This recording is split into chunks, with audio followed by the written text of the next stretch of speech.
The 2010 award for Lifetime Achievement in Heritage Conservation goes to Ted Hart.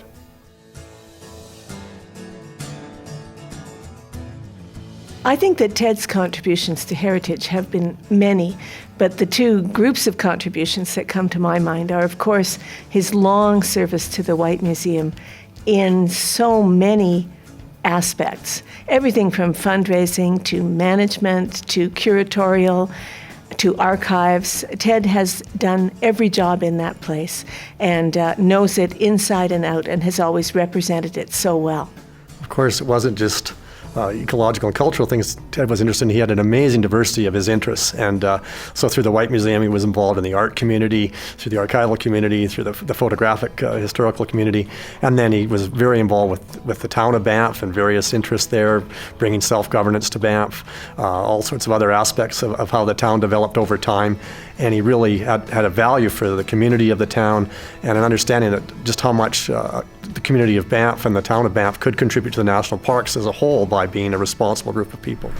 I was very lucky when I came to Banff in 1972 because there was so many areas that needed to be addressed from my point of view. So it was like I just arrived here with someone with my interests at exactly the right moment.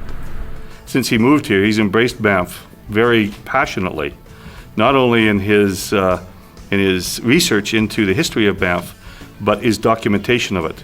The second thing that immediately comes to my mind is his contribution to the historic record of Banff with all those wonderful books, which have put the history and heritage of Banff into the hands of thousands of people that would not have seen it otherwise. When I came to the Whyte Museum in 1972, it was to work in the archives, and the archives under the direction of its founder, Mary Alice Stewart, was just in its infancy. She had just begun to collect some of the original materials relating to the history of this area. One of my fondest memories is working with Elizabeth Rummel, who herself was a pioneer of this area, who worked doing interviews with other pioneers at that time, and she took me along and sort of learned at her knees some of the history of this area firsthand and was able to record it and collect it.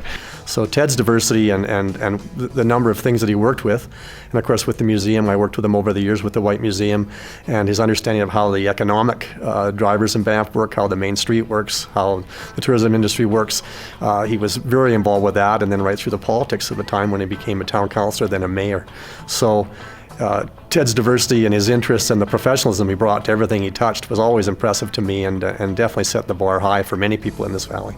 It was a very exciting time in Banff, and for me as a historian, it was a great experience to be able to be involved in, if you like, making history rather than just recording it.